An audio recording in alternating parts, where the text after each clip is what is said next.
That's Thank all you. the housekeeping. Hey, awesome. All right.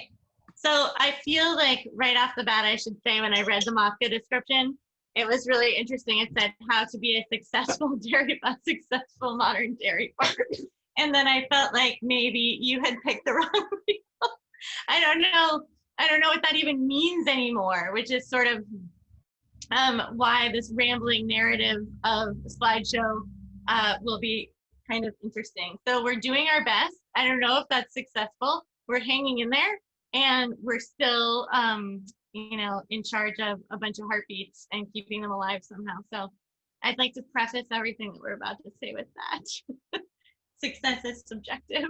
But we are Grace Pond Farm, so we're a diversified, organically certified, family-run livestock and dairy farm. We are MOFGA certified organic, and we have the protein. So we do broiler chickens, turkeys, beef, pigs. What else? Oh, and dairy. Yeah. I think that's it. So we'll do a little. We have little who we are blurbs. I'll let Greg start. Oh, yeah. This is his big dream. So here, he gets to go first. Yeah. I grew up in rural Pennsylvania, and that's the farm that I grew up working at, Book's Farm. It's right down the road from my parents. It's right down the road from everywhere in Millville. So, worked with my friends there. It was lovely. And I moved to Maine in 2012 and apprenticed at a farm, and realized that I enjoyed doing that quite a bit, and have been here ever since. And I really like Maine. So there's a good population of people here that are supportive of doing this type of work. So next slide. All right. Oh, there I am again. So Greg, I promise is better at math than this. I realize it looks a little ridiculous. I said he works on farm 275% of the time. That's mostly a nod to the fact that when you are a small family run farm that's so highly diversified, his typical work day, which it's 7 days a week, and his typical work day is from about 6 in the morning until about 9 at night. So it really is, it does feel like 275% of the time. It feels like 3 full-time employees worth of work and effort. But you can see down here at the bottom, he's still smiling about it somehow. So yeah, photos from this year. It must be working out. I remember when we moved them there. There you go. So twice a week, Greg delivers fluid milk from our herd to value-added producers. We supply Swallowtail Creamery and Fuzzy Udder Creamery with their cow's milk products. And Lulu's Gelato. And Lulu's Ice Cream and Gelato in Rockland, Maine. Yeah.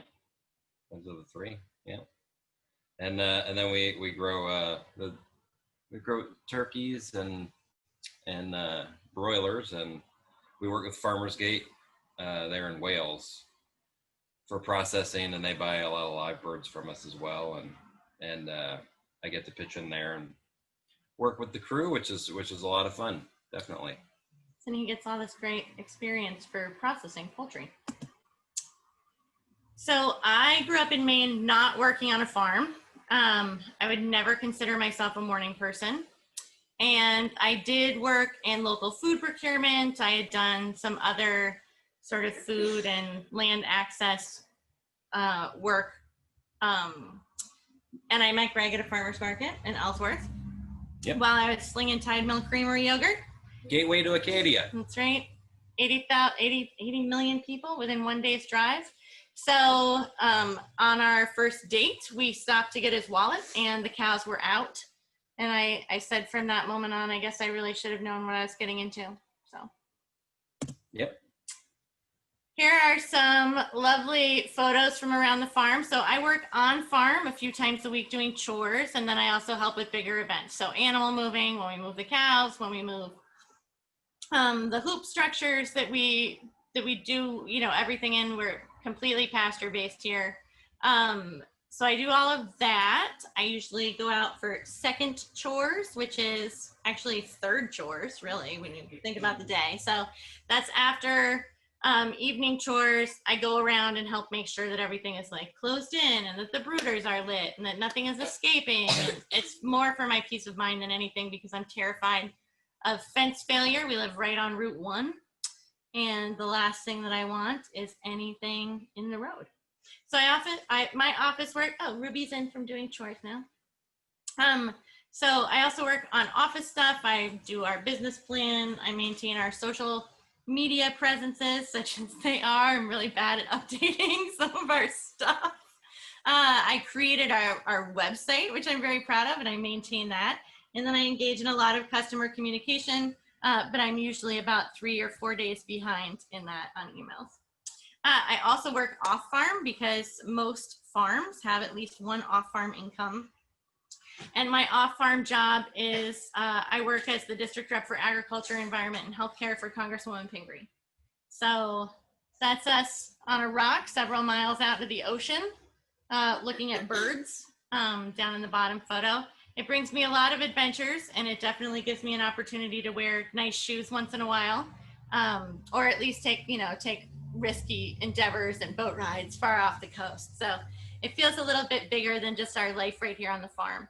She, having been a farmer herself, has been very patient when I've had to call her and let her know we were going to be late for something because 275 turkeys stormed the fence and that they're out and that's like half of our income.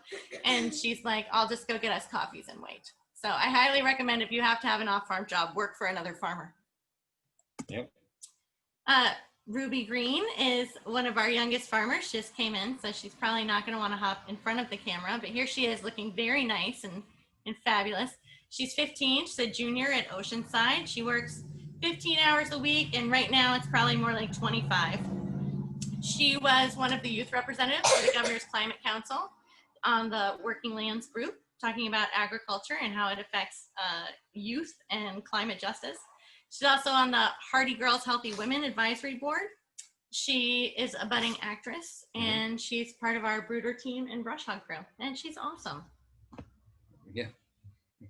I can say that twice. I grew her. Yeah. Here she is being great. So here's Ruby in action. Note the high diversification here of our livestock farm. Here are our replacement heifers and steers. Ruby's feeding chickens. As I said, everything we do is pasture-based. Here she is fighting for justice and future. And me. And there's Madden. Here they are supporting organic production in Maine. This was several years ago, but they've been believers from the get-go. Still a great photo. Still a great photo, organically grown. This is Madden. He also goes by Mojo. He's 9. He's awesome. He's a scientist. He likes digging rocks outside. He's our turkey roundup crew boss. He's on the brooder team, the brush hog crew, and he is a 2-time pig scramble champion. Oh, yeah. 3 times.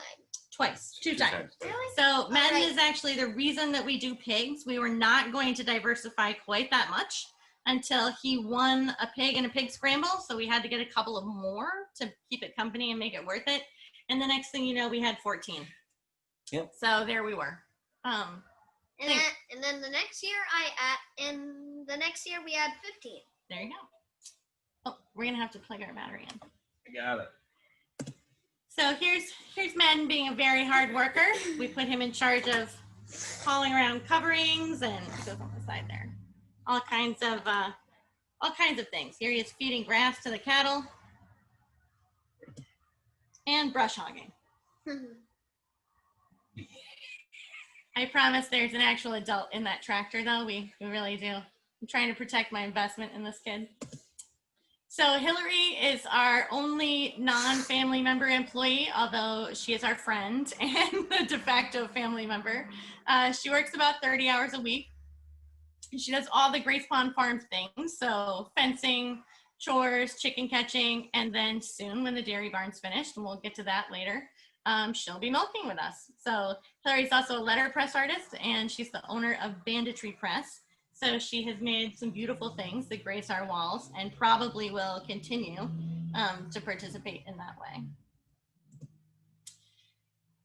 So This is our start there, July 4th. this is the beginning, Independence Day, 2015. Yep. we moved to Monmouth with the folks at the Milk House Creamery. We helped them start their dairy, and we bought 2 farms on the same road. So we brought our dairy herd down from Washington County and started milking together there cooperatively in 2015. I think the dairy was done in September that year. Yep. So started working there with them, and we shipped to Horizon at that time. And made yogurt. And made yogurt. And then Greg and I that season also raised 1,400 broilers, 216 turkeys, and we had about 14 cattle between our milkers and some of our steers. And that was the year it was the following year. So while having this cooperative herd, Greg and Andy have successfully secured 2nd cleanest milk of all Horizon producers one year and 3rd cleanest milk out of all Horizon producers the following year. So that's more than 800 people they beat. 800 farms. By more than 800 farms by being that good at it. So we feel good about the status of our herd health and our dairy. Yeah. So over the course of 4 seasons there, you can see the numbers here just to give you an idea of the growth. I mean, it was small growth and steady. Some years we did a little bit more, and then we kind of pulled back. In 2018, we got up to 450 turkeys, which is the most that we've done. They're an incredible handful. Yeah, it's a big outlay of expenses, before you see any of that return. And with some of the things, there's plenty of customers, but there's not enough processing or not enough cash flow to make things happen. So it's tough to make it all happen all at once. Keep dipping your toe in and giving it a shot. But that helped, facilitate sort of that diversification is really what kept us going. At that point, we had 21 milk cows and replacement heifers altogether, 8 steers, a breeding bull, and 12 pigs on the ground. So at that point, the Horizon contract expired in June of 2018 and was not renewed. They didn't renew it because our yogurt was competition for them, and they didn't like that. So they stopped. They stopped picking up quite a few farms in Maine at that time. So that's a blow to organic milk in Maine as a whole, but the milk house and us were able to continue on and make things happen. And that's when we branched out and started to deliver to other value-added producers, other creameries. So we're able to keep our herd numbers intact pretty much from where they were when we were working with Horizon. So it was pretty tricky, but it was a big investment in all the transport equipment. But it's been working now for over 2 years. So we feel really fortunate. There were a lot of people, obviously, that just had to cull or sell their herd and stop producing altogether, stop dairying altogether. A lot of people had to slash their herd size and things like that. It's never good. And I'm happy to answer questions later about all of that. We have a lot of feelings about vertical integration of large dairies and things we were told, but essentially we saw the writing on the wall. Producers meeting and knew that something different had to happen. There's one other small milk hauler of our size, and Carrie Whitcomb at Springdale Creamery. And so we decided that felt like the right thing to do. And we're the only organic milk that does that right now. So that meant we had to start looking for an increased land base. If we were going to sort of take that dairy component and make that alone and have to be able to support itself, which it now did without a shipping contract, we were going to need to increase our land base so that we could change some of our numbers and increase our grazing. So to Thomaston. Yep, we love it. And it's great.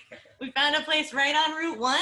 We are right next to a housing development, as you'll see on the little aerial map. It seems a little crazy to farm with this many people. We're a quarter of a mile from downtown, and it's a little bit wild. to be catching chickens and driving them around in a tractor at 11 o'clock at night in a fairly residential neighborhood. But it has always been a farm, so it really worked, and we like it here. So we found this place. It didn't have any infrastructure. The house is from 1781. It has only ever been owned by 2 families, both of them poor. And here we are trying to make it work. So these are our quick facts. You can see on this sheet here. Here's the map. Oh, yeah. And our little, where's the thing? I don't know. Oh, there's a pointer, yeah. Yeah, this is our property right here, and then like almost a mirror image of it right here is all these houses. The housing development that we are now a dairy farm next to. It's kind of eerie. It's a little startling. So our house is way up at the top, and you can see these light gray lands had hay laid down, I think, when they took this aerial photo. There's some dark green ravines, and then there are a couple of pastures. So about 20 to 30 acres are in open pasture. It's somewhere between 81 and 85 acres now.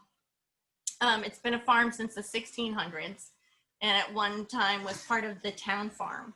It was leased by the Maine State Prison for several decades, which I find fascinating. We found all of their old leases, and I just like that it has that kind of history. But after that, not much was done to it for several decades. People would just like make hay on it and haul it off. When they felt like it. There was quite a few years that they didn't make hay, and then they just stopped making hay on all of it. So there's a lot of, we have one field that we call Stumpy Field because it's just full of stumps and trees, and but it's definitely used to be a field. You know, it's been, all the nutrients and fertility has been mined out of it, and so that's our main focus, is just getting that fertility back in the soil.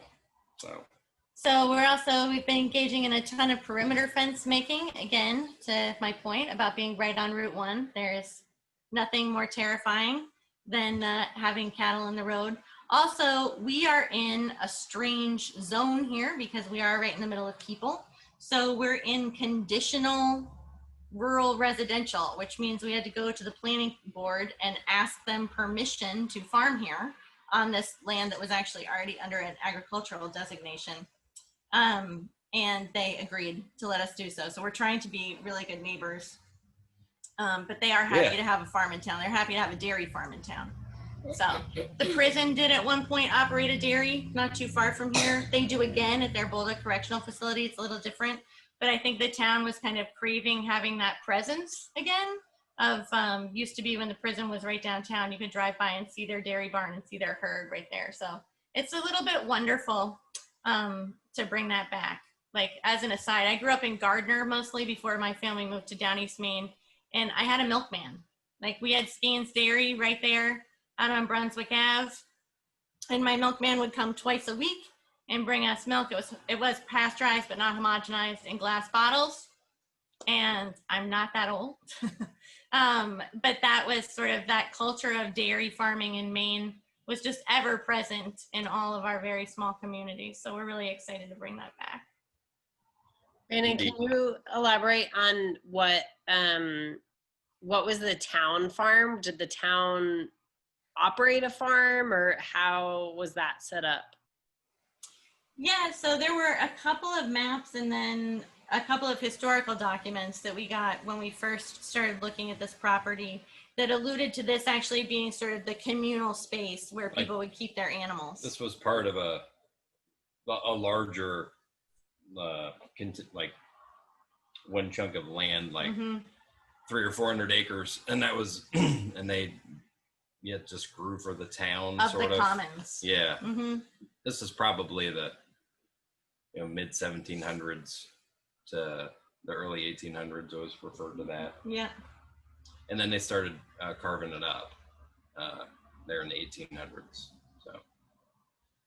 So it's kind of neat to have that history and know that just this slice of property that's left, we're kind of preserving in that way, especially with the development pressure that's happened in Mid-Coast.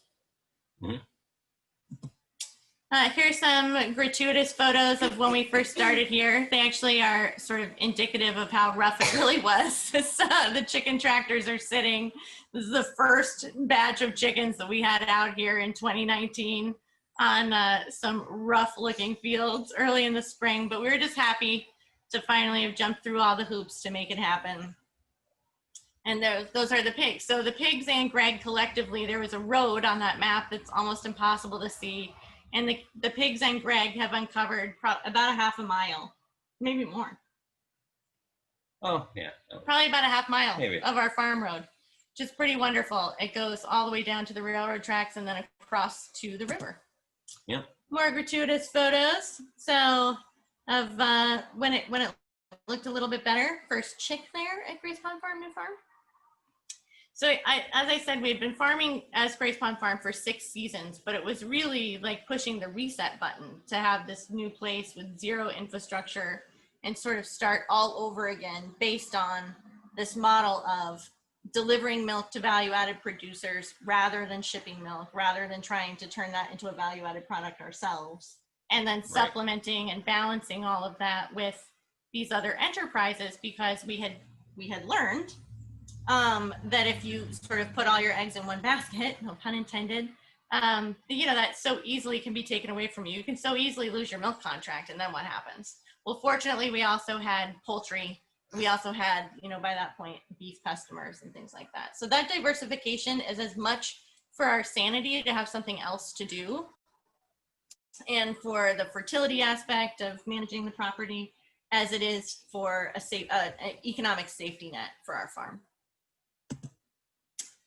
So sorry. I just want to, for folks that are on the phone, there's a conversation happening in the chat right now that's actually about the loss of Horizon contracts. And while Organic Valley did pick up some of those farms that lost their contracts, still there's an incredible lack of milk processing that happens within the state. So thank you, Julie and Julia, for writing in about that. And I think that transition has been pretty integral, it sounds like, in your guys' diversification for livestock.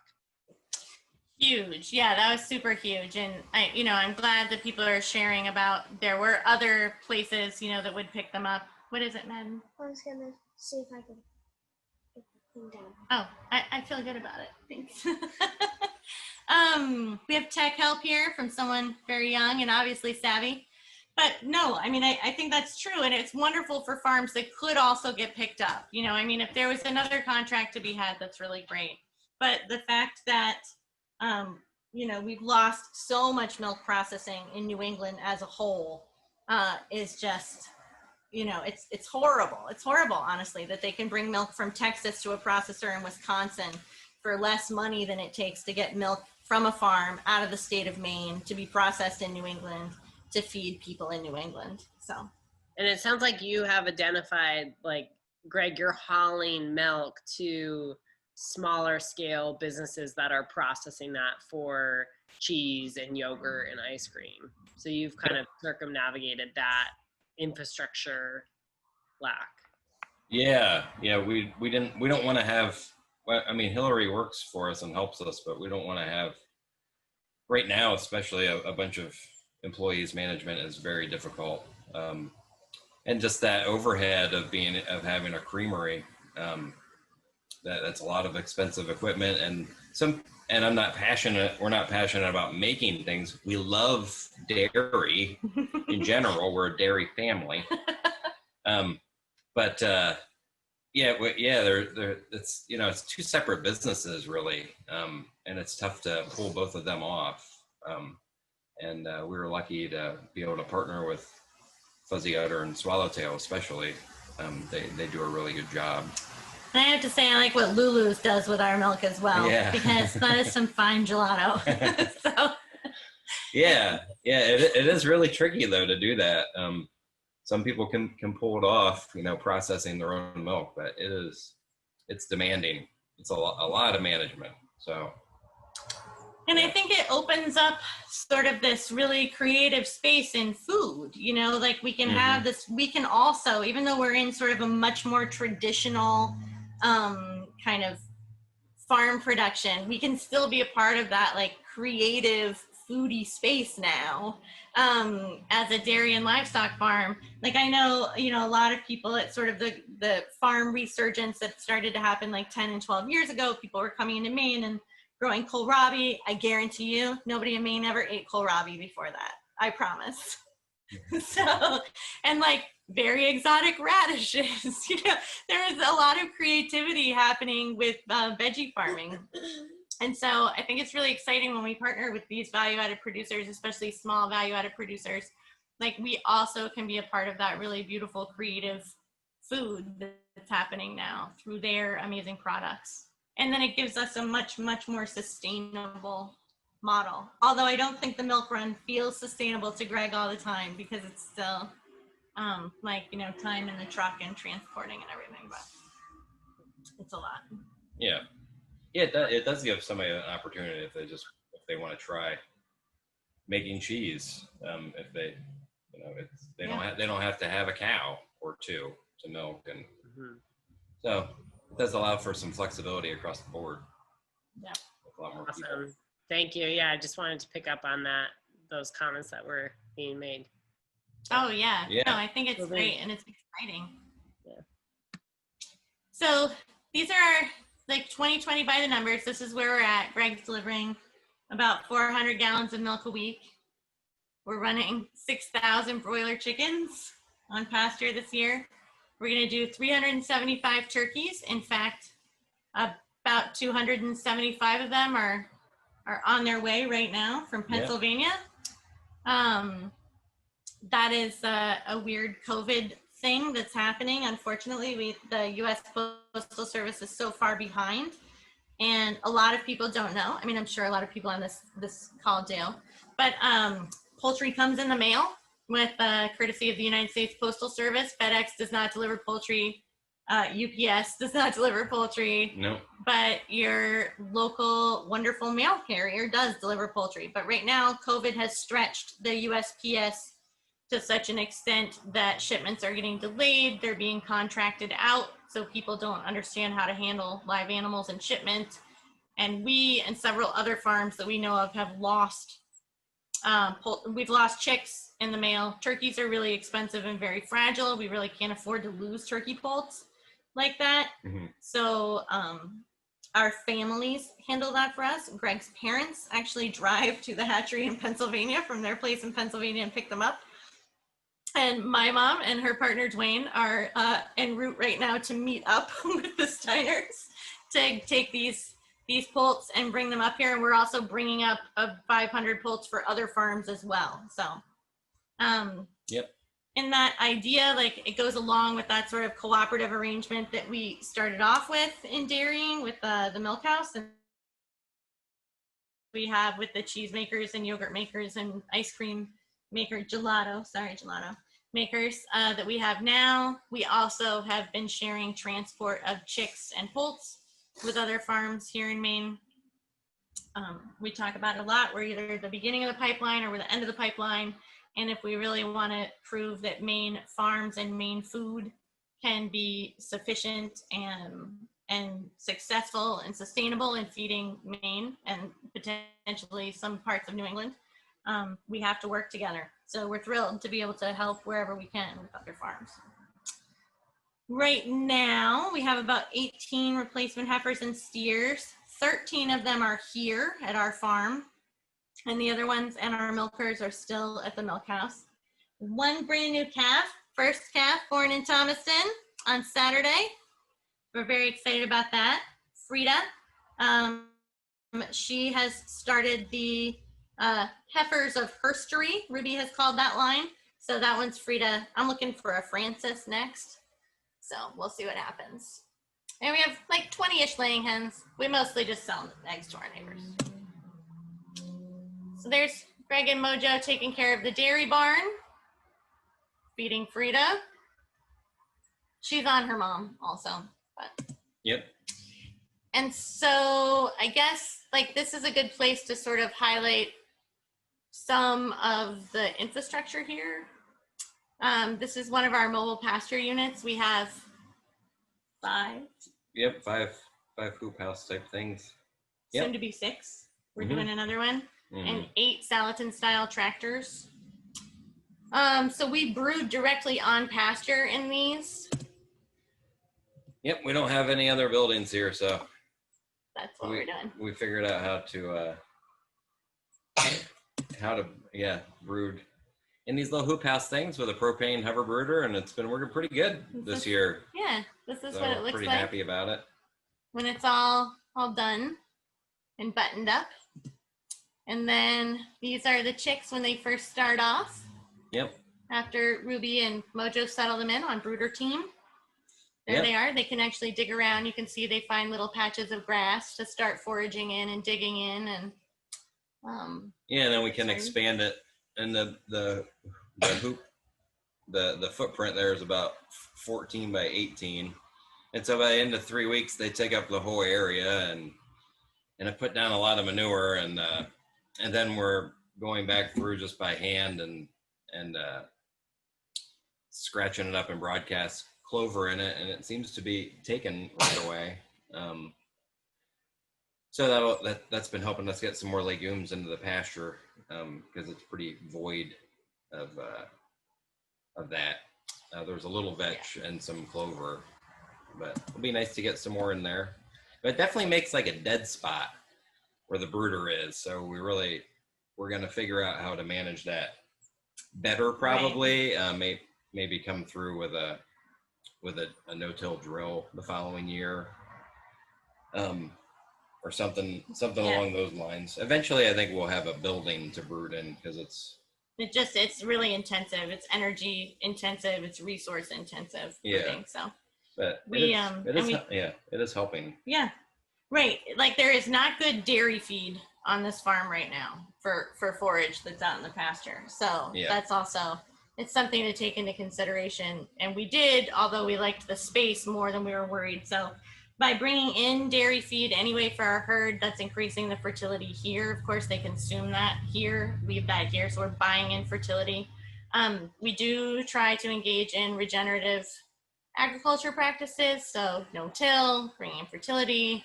We believe the cows can save the planet. I think there's a slide about that later. Here's the bulk tank that Gregg uses. It's actually, I overestimated when I made the slides, 215 gallon insulated transport tank. Yep. He's one of 2 smallest licensed milk haulers in the state of Maine. His certificate's on the fridge. Yeah, I go to all the meetings and everything. That's me and a bunch of, guys that drive those big tanker trucks. And it's pretty funny. They're nice, though. It is. Anyway. It's pretty hilarious. What do they hold, like 8,000 gallons, their trucks? I don't even know. You have 215 right there. Though, you and carry. Yeah. Here's the dairy barn that's coming along. So yeah, we're 2 or 3 months behind, but making the best effort here. And there's a little garage down here, so I'll be able to back the little transport tank into it, and the bulk tank will be up at this level here, so I'll be able to gravity feed down into the transport tank. And then straight out behind here will be a 44 by 100 bedded pack barn, and we got a 2 by 2 side opening pit parlor. That will be like on the back side. That'll be in between that'll be like in the pack barn, basically attached to the dairy facility there. So should be plenty of room for storage. All those things to think about. You got to have your cleaning chemicals, and we'll be bottling milk, so we'll need some room for that, with a little walk-in or a bunch of refrigerators. I'm not exactly sure how that's going to go, but we'll be licensed to bottle raw milk here and sell raw milk at our farm stand, as well as continue the delivery to value-added producers. There's a lot of plans for small dairies available online through different extension offices, different states. North Dakota, surprisingly, has a really good selection. Just like it's like a history of dairy parlors through the years, but a lot of them will work if there's ever any interest. It's pretty easy to find. Here's Craig milking Biz. This is our herd right now. They're Jersey based with the crosses, the Holstein and Fleckby. in Normandy and a couple of Guernsey. We're breeding for A2A2 and the genotype BB, which gives you better solids for cheese making, better yields. So it's another thing, you know, that 10 or 15 years ago, even 20 years ago, certainly. And if you have a milk contract, you don't have to think about it all. But in tailoring our business to value-added producers sales, we have to tailor our milk then to what it is that they actually need and want. Yep. So we're also we will slowly be moving away from like silage and moving into dry feed and yeah, there's definitely a place for it for silage though. Yeah. In Maine, it's sometimes tricky to get really high quality dry feed, dry hay, and we're buying all of our feed in. You know, that's tricky to navigate that, to find enough certified organic feed for a reasonable price and hauling it and things like that. There's all those questions that need to be answered, but we've been pretty fortunate to find a couple of farmers that we've been able to work with so far. It looks like we'll be pretty close to getting what we need anyway. This is our beef herd. So because we're a dairy farm, we have the sons of the dairy, our beef. So we actually think about that too when we're breeding, like the genetics. We don't want just a bunch of small Jerseys only, because we do use that beef as an additional income stream. I know we're not alone. I know a lot of larger dairy farms this year in particular, because of everything that's happened, have started to use some of their cull cows and their steers. They're relying on them, you know, more heavily than ever. We've had a lot of processing conversations with folks that are running their dairy steers, also trying to use that as an additional income stream to help support that dairy. So, have you had any issue with like processing dates, and can you speak a little bit to the bottleneck that is there? For large animals or poultry or? Either. I'm just thinking about if more folks are going towards. Yeah, we can speak for hours on that. That's our favorite soapbox, Bo. This could get really long. Bring me some wine. No, I just wanted to throw that in there as a little plug to talk about it. I feel like it's going to be a great segue too to the policy part of this discussion. So because that is something that I experience on a daily basis as being such an issue for our own farm, I don't let anybody off the hook when we're talking about it in policy capacity. So I was on the phone with NSAC folks who were writing a small meat processing support bill that they wanted my boss to pitch. And I was on my way home from bringing chickens to the only USDA slaughter facility for poultry between here and Connecticut. So when people start talking about processing infrastructure, it's incredibly critical.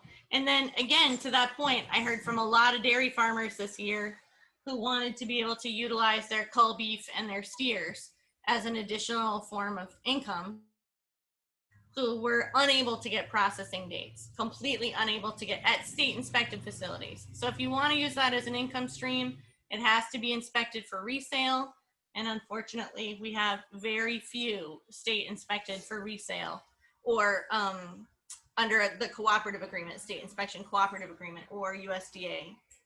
The USDA facilities that we do have are great. I mean, I think we've all had Herring Brothers sausage probably that we love, but it's really far away. And if you're in Aroostook County, it's really far away. And, you know, we do not have enough processing for large animals. I heard from one butcher shop, they are USDA certified large animal butcher in southern Maine. They were backed out for almost 2 years for hogs and beef dates. Yeah, it's something you got to just try your best to get in somewhere and form a relationship with whoever, but you know, sometimes you don't like. It's difficult to navigate. You gotta form some relationships, but you gotta find one that you like. We just make dates. We make dates when we don't even have this cow yet. We just make dates. Yeah. Because we know we're gonna need them. Most of the facilities don't make dates out past a year. Right. They feel like it's unfair, kind of. So if anyone wants to open a large animal or poultry slaughter facility, let us know. I would totally advocate for you. So we didn't go over the kids. Well, I don't, I feel like we've talked about them. Like, okay. Do you guys feel represented here? They feel represented. Okay. So for future plans, look at that. Grace Pond Farm, owned and operated poultry processing. So one of the reasons that we have to do that is because there is an actual dearth of poultry processing in our lives. A lot of people here operate under the exemption, which is wonderful. However, we don't, there's just not enough capacity for what we could grow. And if we have cooperative agreement processing, like the CSIS processing, which actually is an additional level of standard meeting for FSIS inspection, that will allow you to ship out of state. So that's for interstate sales. And that would be critical. I mean, we are, and I talk about it all the time, there are 80 million people within 1 day's drive of Acadia National Park. 80 million people. And whenever I have to go to Boston for a conference, I just remember you can't grow chicken in Boston. Like there's nowhere to keep a steer or a milk cow, or even like many surrounding communities. So where are they going to get their food? Like we actually have the capacity to have a fairly small carbon footprint here in Maine by just serving northern New England. And that processing is really the largest hindrance to us getting, what we feel like is a really amazing quality product from Maine farmers out the door. So we also are going to do a farm stand. Like I said, we're right on Route 1, so we would be crazy not to. Yep. We're probably crazy for not doing it yet. And then we're going to do a brooder barn, that permanent brooder barn, and we're going to do pullet production in the off season for that. So to, again, support the dairy, support Gregg's dairy habit that he developed as a child. Oh, and, but also just diversify that income stream so that we have. Some year there's a lot of folks that need laying hens, and there might be some growers in Maine, but void there, and be able to, just got to make different revenue streams happen. Always to support each other, really. Yeah, I know, and a lot of it really does. It has to do with just creating opportunities for other small farms and producers as well. Potentially like having a value-added producer on farm. So if someone wanted to like stay on farm and make products with our milk, if we could, put an inspected creamery there, since we already have an inspected space that we're building into for bottling the raw milk, and we'll be licensed. That's something we would love to be able to do if somebody doesn't have the financial capacity to get started on their own, because the infrastructure for dairy processing is really expensive. We'd love to be able to help facilitate somebody doing that. Yep. It helps us because then we have an outlet for our milk, helps somebody else because they can get started. And then I have a dreamery fantasy of having vocational programming for marginalized populations. So for adults with intellectual and developmental disabilities, I would love for them to have meaningful, safe, and therapeutic work. And I think that dairy, as evidenced by Temple Grandin's books and talks and videos and wonderful influence that she's had on slaughter in America and animal handling and animal husbandry. Mm-hmm. I think that there just needs to be more of a space for that group here. So that's the future. Oh, look, there's policy and food. I feel like I should pause, Bo. No? Yes? No, let's do it. Sorry, my video wasn't working for a second, but I think it's good now. That's okay. Do folks have questions, I guess, specifically about Grace Pond's like farm production before we get into talking about policy? Folks can type it into the chat or unmute themselves. Ask any questions there. Not all at once. Whoa, easy. It was like the awkward Zoom facilitation. You just gotta wait for people. What kind of chickens do you have? Oh, we have, we do Cornish rock cross. Yep. They do really well. The breed that we use is a really good strain for out on pasture, and they move really well. They eat a ton of bugs. With the I think we're gonna move away from the Southern pen because I feel like they graze better on the like modified day range system that we're using with the hoop houses. It's pretty cool to watch. You know, you read a lot of negative stuff about pasturing Cornish cross, but we really haven't seen it. There's been a couple times that we've gotten some real duds that just sit there, and I believe like the Ross 708 strain is not the different genetics. There's different genetics even among the Cornish rock cross. It's not like the best pasture Cornish cross, and like they're the ones that kind of sit there like a frog. And but yeah, so you know that's another thing you gotta kind of take into consideration. The Freedom Rangers are awesome, but you know that time span that you have them is just it's not really conducive to making money for us. It's just too long, and they're too slow growing. The feed conversion just isn't quite there, and consumer education is important on that one then too, because it looks a little different when it's processed. And longer legs. So we always say if you treat a chicken like a chicken, it will behave like a chicken. So you can treat, I think, I have heard that one of the very large producers of grocery store chicken is doing a lot of Freedom Rangers also in heavy production in places out west. I guarantee that they're behaving like a conventional chicken that's being raised by a very, very large producer. So I think the animal husbandry component of it is just as critical as the breed. You know, we see them chase around and run, and you can go to our Instagram and look at all kinds of Cornish rock cross eating bugs and grass, because they do. Yeah. Or maybe, I guess if I were better at posting. Oh no, you're great. Elliot just asked a question about improving your fields to produce dairy quality feed. Elliot, do you want to unmute yourself, or I can read this question out? You're on mute right now, so just click the mute button at the bottom of your screen. There you go. Now? Yeah, you're good. I can hear you. Yeah. So my question was about, what approach you're taking to improving the fertility. Like, you can do a lot with just buying in feed and grazing management, and that's all I'm doing right now. But, will you use lime, and are there drainage issues, and are you going to alter drainage in any way? And is there any other aspects of your approach? Yeah, those are all really good key points for our property. The soil's a little heavy in certain areas. We were here in 2019, and it was like one of the wettest years, and now we're having one of the driest years. So we've been able to kind of get a better handle on the land finally, because some of the areas have dried out. And last year I was nervous that like we might not be able to graze cattle most of the year, because it was so wet and like everything just wasn't drying out. But it was just historically, but that could be the case in 5 years too.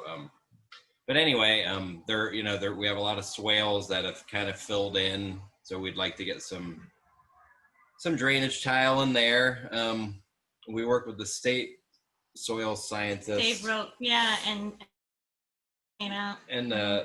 we kind of mapped the soil that would be like what time of like where we should graze first for the year, depending on the soil stability and things like that. I didn't do a nutrient test of the soil because it's definitely all really low. So whatever we do is going to improve it. I should have done that though. We definitely believe in science.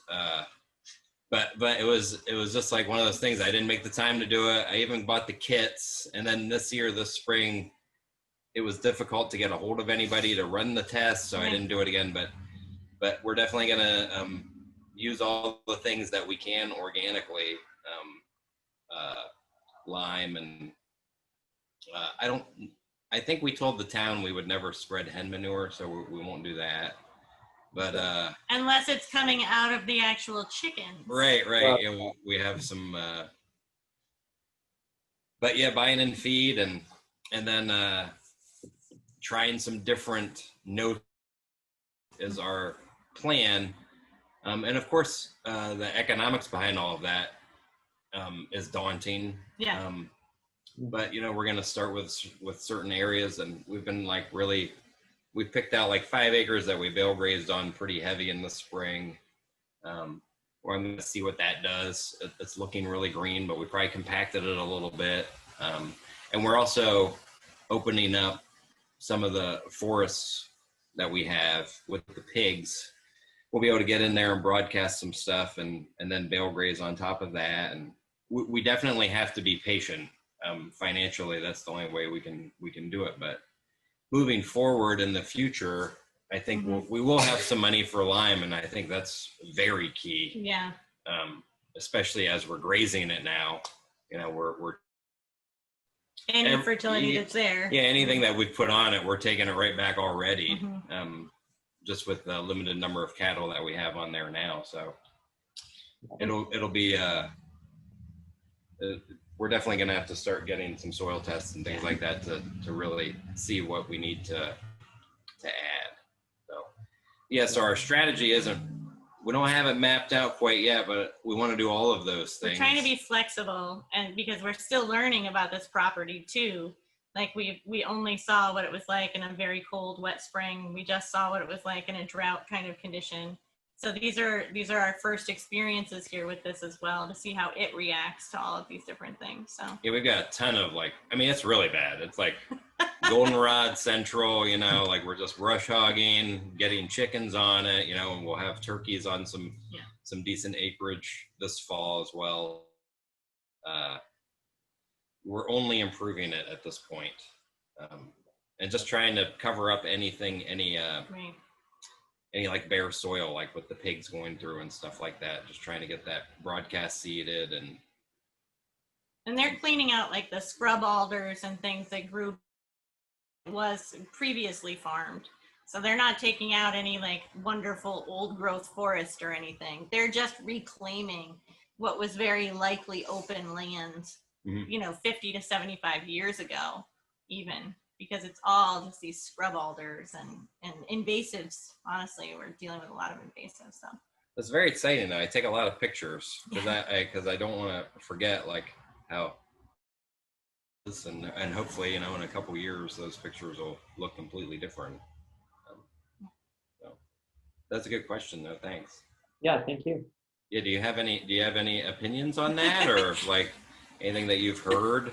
We're very happy to get emails. Just email us anything that you think is a good idea. Yeah. We're definitely willing to try it. Okay. I think I have most of the same things that I am. I think I'm starting from a better point than you are. I think my firm has seen some good management in the past 20, 25 years. But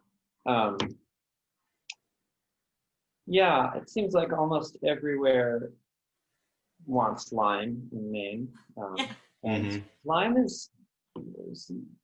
seems like lime is really expensive around here. Like I haven't found what seems like an economically reasonable source of any form of calcitic lime. And so I've been kind of mulling, trying to find a way around that somehow. Haven't really gotten anywhere yet, but yeah. Well, send us your ideas, Elliot. We're happy to have them. We'll definitely share. Say that again? I said we'll definitely share ideas. We welcome yours. We should chat. There should be there's like a support group probably. I have a fantasy dark Instagram where I just post all the pictures of the terrible things that happen, like what it's like to catch chickens in the pouring rain when it's 40 degrees outside, and what it's like to try not to have turkeys die 3 days before a bunch of people have planned on their most important meal of the year having them, and when you're really sad and the hoop structure blows over because climate change is creating like intense, terrible storms. I have this like fantasy dark insert, what it's like when the chicken actually flings fertility in your face when you're catching it, or the cow whacks you in the eye and you have to go to the emergency room to get special eye wash with its tail, like all these things. And I think there should also be like a companion sort of support group for like sharing good ideas as well, and not just the sad stuff. So. Yep. Well, should I start talking about the policy part?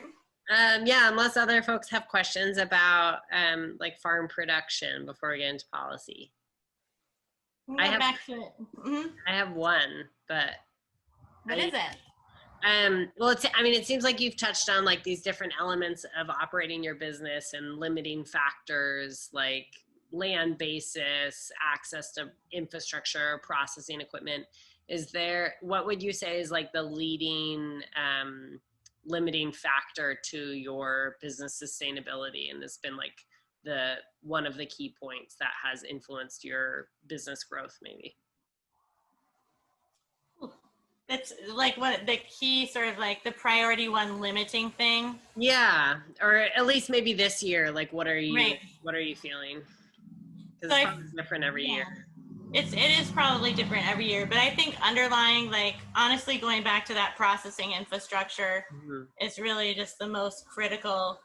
Processing for like actual slaughter facilities for animals, but then also that milk processing, having lost that in northern New England is really, to the extent that we have, is really critical. The fact that we're not processing more value-added milk products anymore, with as much Maine and northern New England milk as possible, is really, it's sad because it reduces our outlet. It takes that away, that vertical integration and these large mega dairies out west happening that are owned by businesses rather than, small farms, 50 and 100 cow farms shipping to Hood to make the cottage cheese that we eat is really challenging. And I know we do have some producers in Maine that are shipping to like Cabot, make Cabot cottage cheese and cheese. I got Cabot cheese in my fridge right now.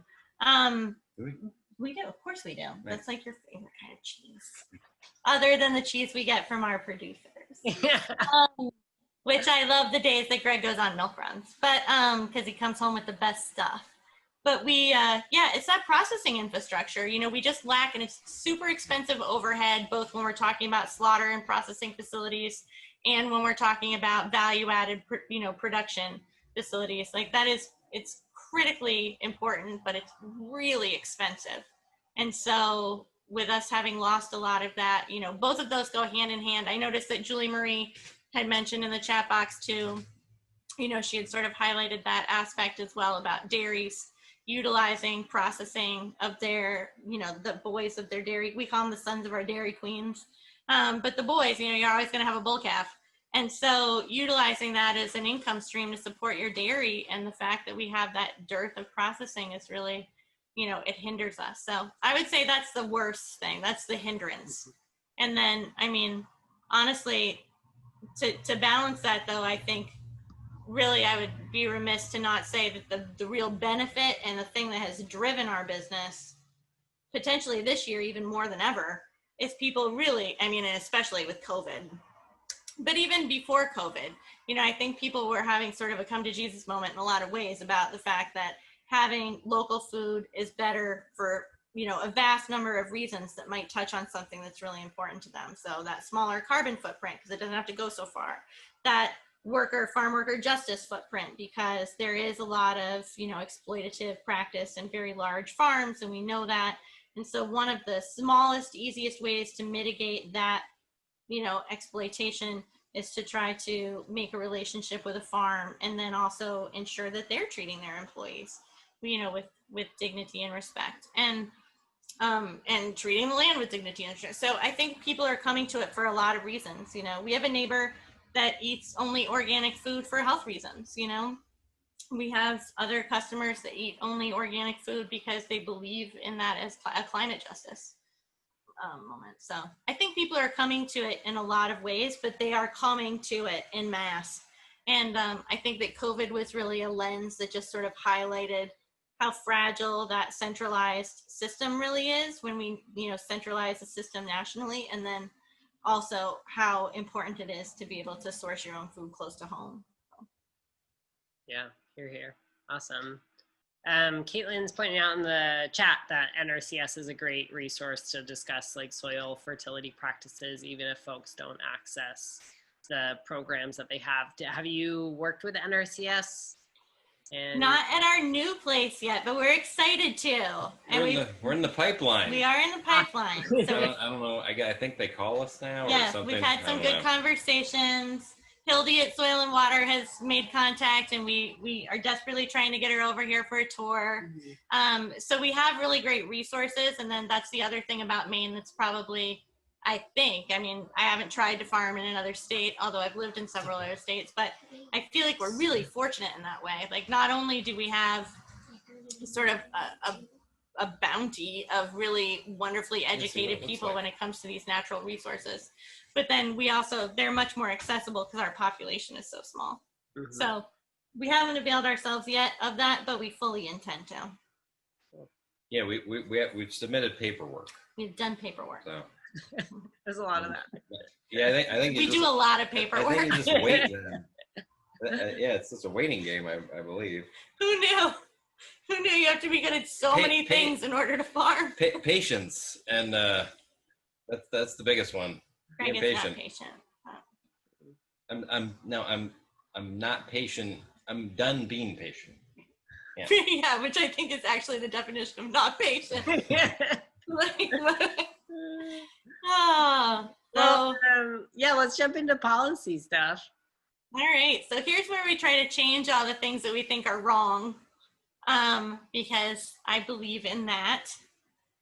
We have this, I love this picture because that's Al Gore that I'm standing next to. And I got to talk to him about regenerative agriculture practices and mostly agroforestry. The man employs like 3 agroforesters on his gentleman's farm, which is very large and expansive. So I got to tell him all about running our pigs through the woods and see what he thought about that, because it's kind of controversial from a climate point of view. And some foresters are actually also a little bit concerned, which is why I do try to highlight that we're just reclaiming old pasture that kind of got grown in rather than taking out. Right. We're not, cutting down beautiful boreal forests or anything. Like, this is just old pasture. But so it's very exciting. I started doing some agricultural policy stuff in 2015. I did a policy project with the Maine Community Foundation around agriculture and processing infrastructure, and the need for a liaison position, probably to do more outreach to actual farms that could benefit from it, that didn't have that on their own. And then from there, I was just mouthy, and I was always in Augusta speaking my mind at the State House whenever there was a committee hearing, and I felt like something was either an injustice or something that needed to happen.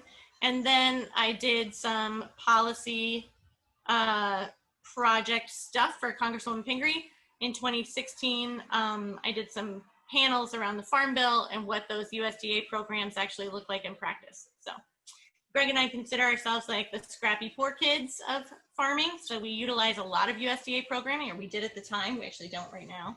I don't have time right now to utilize it ourselves because I'm busy trying to ensure that it exists. But yeah, so my boss, her committee assignments are over here. I work for Chellie Pingree from Maine's 1st District. We only have 2 representatives in the state of Maine. So I always say that, there is no us or them for the 1st CD or the 2nd CD, whatever we do in our office, we do for everyone. I did, after leaving Gardner, grow up mostly in down East Maine. So I'm an economic transplant to the 1st CD because you can't make a living in Washington County right now, which that's not true. There's a lot of great stuff happening there. But if anyone wants to move to Washington County and farm, I would highly encourage it because there's great land there and good people. Let's see if I can get this to work for me again. Yes? Oh, there we go. Here are all the things we talk about all the time in my office. I made this fun little word board. We talk about regenerative agriculture all the time. We talk about processing infrastructure all the time. We talk about the climate crisis and food waste and resiliency And all of these things actually are tied to farm sustainability, both economic and environmental sustainability. So all of this is so inextricably linked that we can't have conversations about what we're facing in farming without looking at this. So everything from the organic origin of livestock rule, which of course is critically important to organic dairy, and the exploitation of loopholes that very large agribusiness processors can exploit, everything right down to food waste, because composting is an extreme expense, especially for larger veggie farms. All of this is tied in to the climate crisis and how can we be resilient. So one of the things we've done in the year and a half since I went to work for the Congresswoman is I had one particular colleague worked tirelessly all the time on this, and I was really fortunate to be able to inform a lot of this. It's a 174-page bill, the Agriculture Resilience Act, and I had numerous conversations with stakeholders throughout Maine to try to bring a lot of our concerns to the table. I talked to MFT and MOFGA and dairy folks and folks on the Ag Committee and farmers, and I mean, a lot of folks at Cooperative Extension and the humane system. So it really was like a wonderful space to have these great folks at CEI, like a lot of places where we could have these really good conversations about what needs to happen for each one of these components and how to tie that all together. So the ARA is the space where we tried to tie that all together. And a lot of that directly impacts what we think is going to be super important here in Maine that also can be replicated, throughout the United States. So it would be important. Processing infrastructure, as a lot of you may know, is one of the ways that our office kind of dips a toe into not just a lot of bipartisanship, but also a lot of controversy. We have we have some very controversial processing infrastructure bills. That's the PRIME Act. I talk about that all the time, it feels like. And that would allow custom exempt facilities to be state inspected for resale to retail locations within the state of Maine. That's only intrastate. However, we also are supportive of 3 other bills right now that actually support small custom exempt facilities to be able to have the funds that they need to scale up to meet FSIS standards to be state and federally inspected. So I feel like are constantly throwing spaghetti at the wall to try to take care of as many issues as possible as far as agriculture in Maine. I love this one. What can you do? You can vote. You can vote. That's why I put it on there twice. I know that we are getting a little jaded sometimes these days when it comes to the way that works, but if you don't participate, then nothing changes.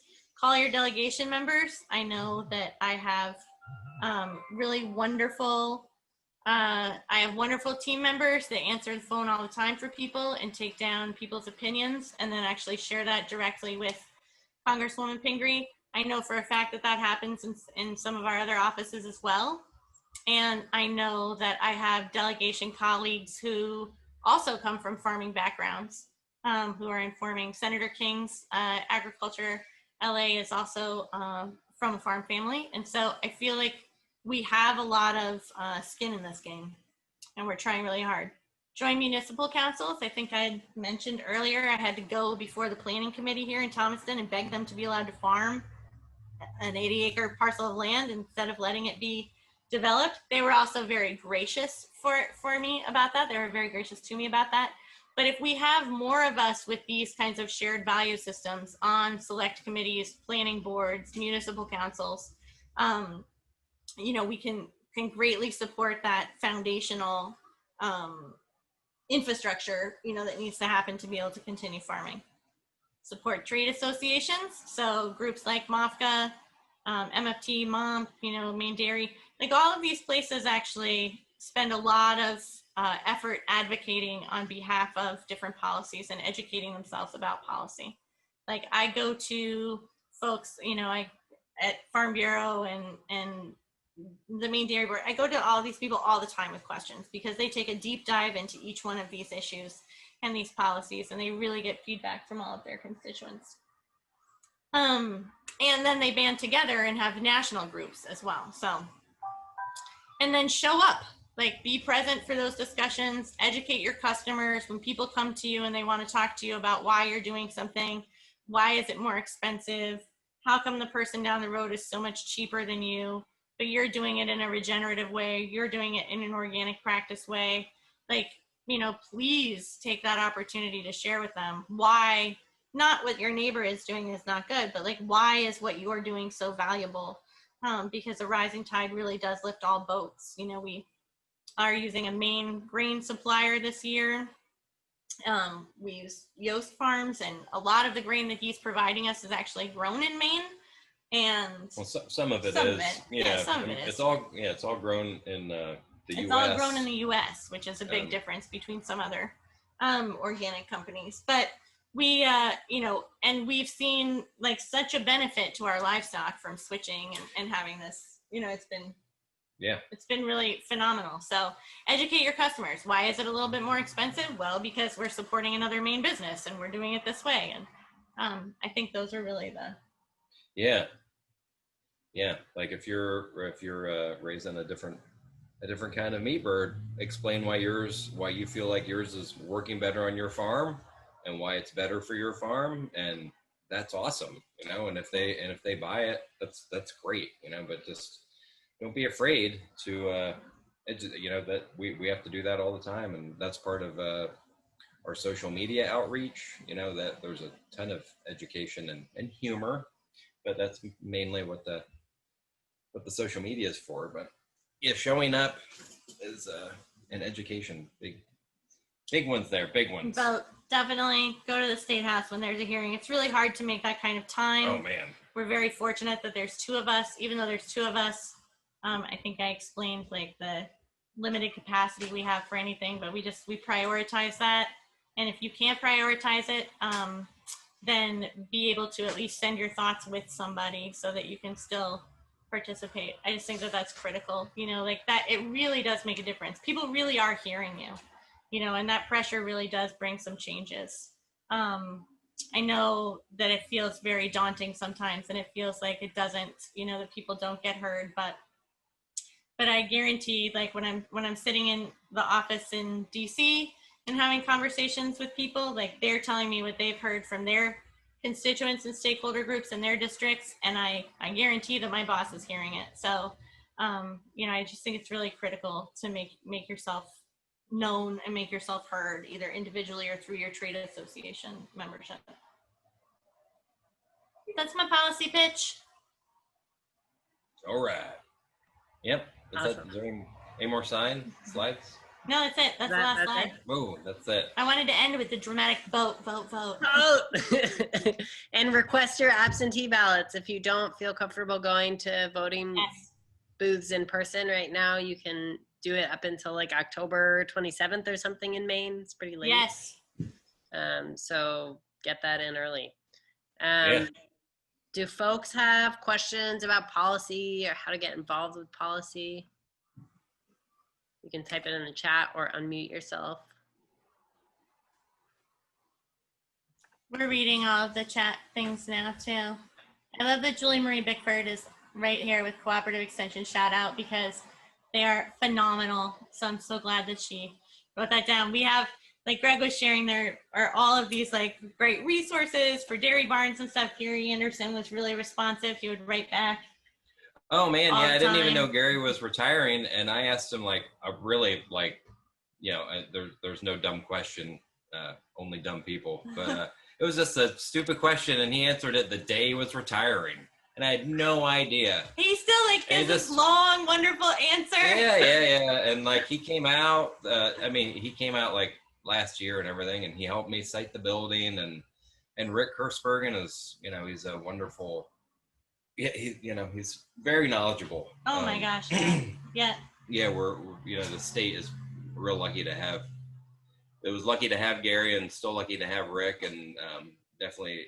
And they're open books, many, you know. And there are so many amazing professionals right there. And again, because our population is so small, you know, it's real easy to get to know our, them. Our folks are so accessible, you know, and I feel like we don't take enough advantage of that.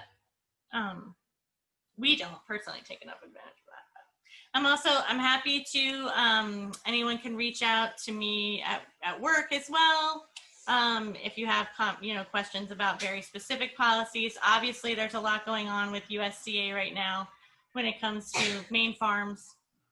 And that's another space where we're incredibly lucky to have stakeholder engagement that is just, I feel like, just critical, Good Shepherd, Farm Bureau, members of AgCom, like all of these groups are constantly like taking those concerns that much further and advocating for Maine food in these farm boxes. Our office spent 200 hours and it is what it is at this point, but it's a little bit challenging administration of the USDA right now to make responsive, but we have had some really good wins there. We had the chief of domestic hemp production come to the district last year to talk about CBD production.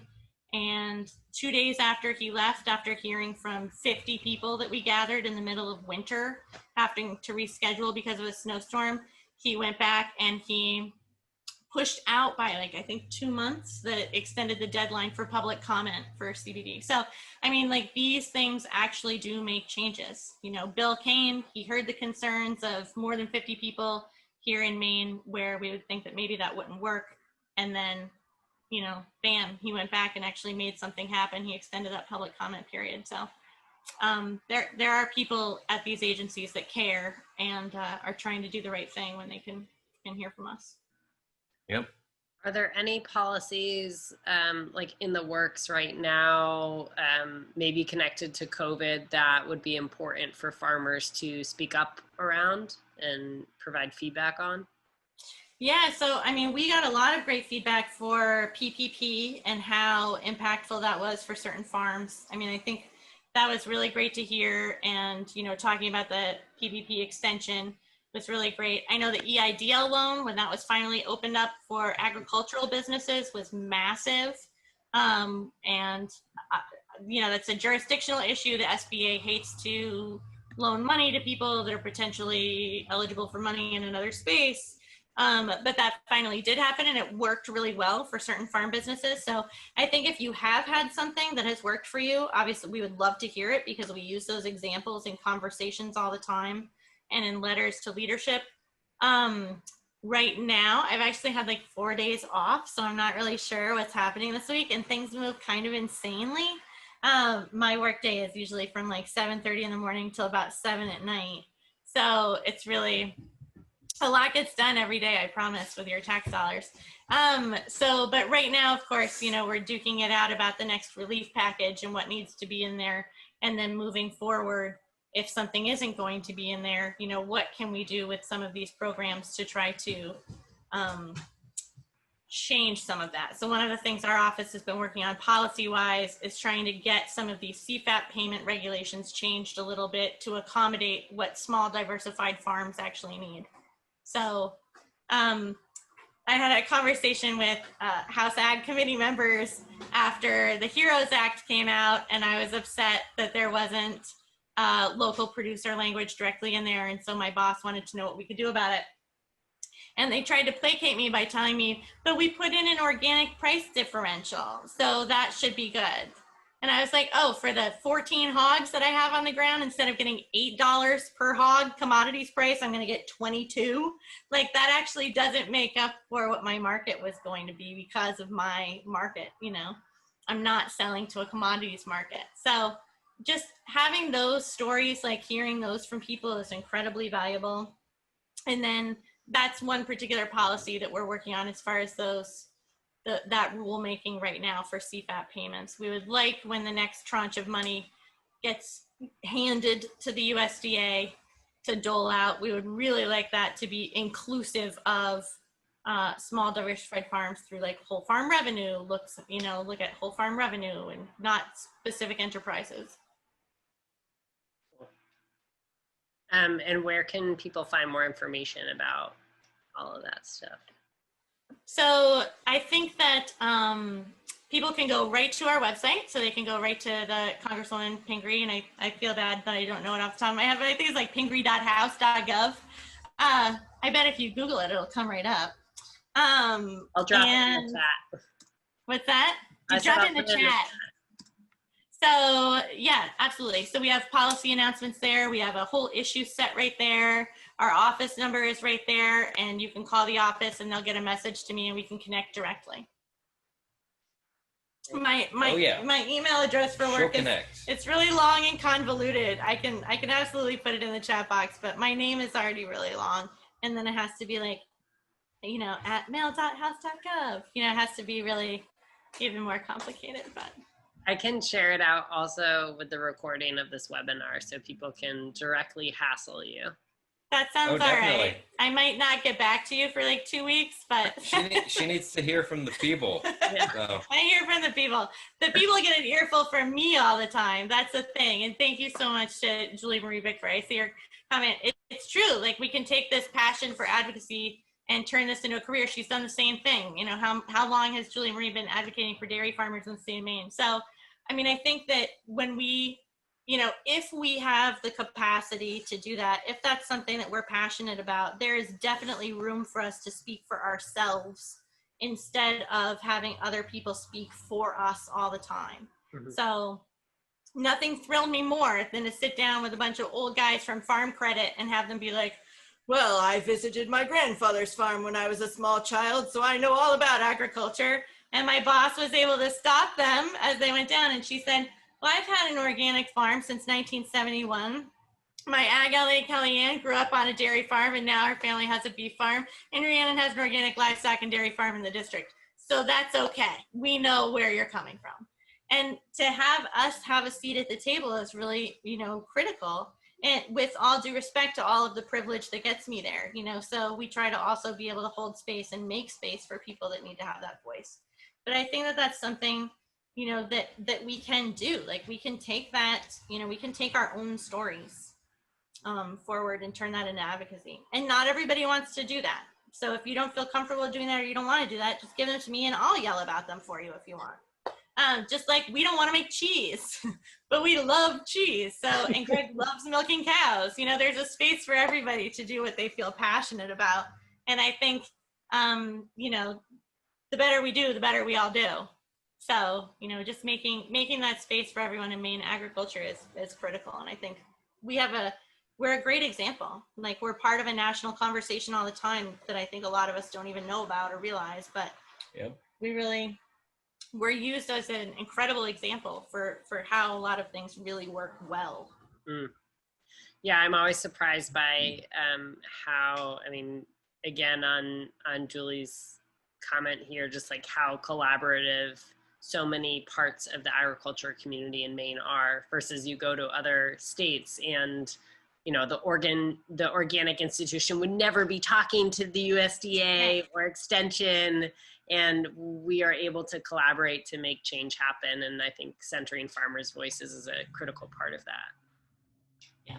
Yeah, absolutely. Yeah, we're definitely lucky. Yeah, we're very lucky. Yeah, I mean, MOFGA is like renowned in the country. You know, we have all of this like kind of top tier stuff that happens here, and the more we can encourage each other to be successful, the more we make that Maine brand shine a little bit, you know? And, you know, and again, the better off we all do. Like, just our farm running 6,000 broilers isn't going to be enough to convince anybody to open a $500,000 poultry processing plant, nor is our herd of 15 milkers going to be enough to like get somebody to really open up a processing facility for value added milk in Maine that also, by the way, has UHT capacity, which I really want for food banks. So that's not going to happen just because we've got 15 milk cows that Gregg loves that we want to have something to do with that milk. But if there are 500 of our dairy farms that need an outlet for that milk, you know, we can somehow keep each other going, then we can utilize that to leverage the things that we need to make us all sustainable and successful. Right. Yep, numbers. It's a numbers game. We need, I don't know if anyone's heard, but Maine needs warm bodies. Do other folks on the call have any, you know, final questions as we kind of wrap things up here? Well, hopefully we'll be able to do this in person at some point. We definitely look forward to that, Bo. Yeah. It's Thank you for talking in your living room to us. We always have the biggest smile on our faces when we like walk around and we're like, I can't believe that we live here. I know. And it was so nice to see. Like, I see Julie and Patty, and they've actually been here, so they've seen the pretty part. And you know, I love like seeing all the people, you know, that I did know, like logging in, and then people that I haven't met yet. Like, it's really fun to just have that opportunity to be able to connect outside, especially like right now. Like, love in the time of COVID is a little intense to not see other people. But yeah, and we, you know, hopefully people can feel comfortable when it's time to be able to get out and about, just giving us a call or dropping us an email. We're at gracepondfarm.com. There's a little email icon right there. And you can send us an email and make a time to come by, and we would love to show you around. Yeah, small numbers, no problem. Small numbers. We have a job, Johnny, outside, so I prefer to call it a porta potty, but we whatever. got everything taken care of. But we'd also like to thank MOFGA and Bo for you know, moderating and getting this all set up and keeping us connected.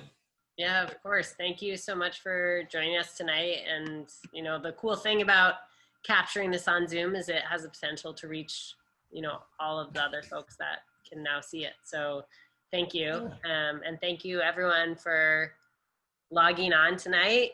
Please remember to vote and eat local chicken. Eat lots of local chicken, drink Maine milk and Maine milk products. Lots of dairy. And ice cream, gelato. And absolutely eat all the Maine made ice cream and gelato. Yeah, what are the other things? Like, definitely. And then vote Maine Ag. Yeah. When you're in the booth. Awesome. Thank you all. I'm gonna stop recording and close it down. So I hope everyone has a safe and healthy night and week and months ahead.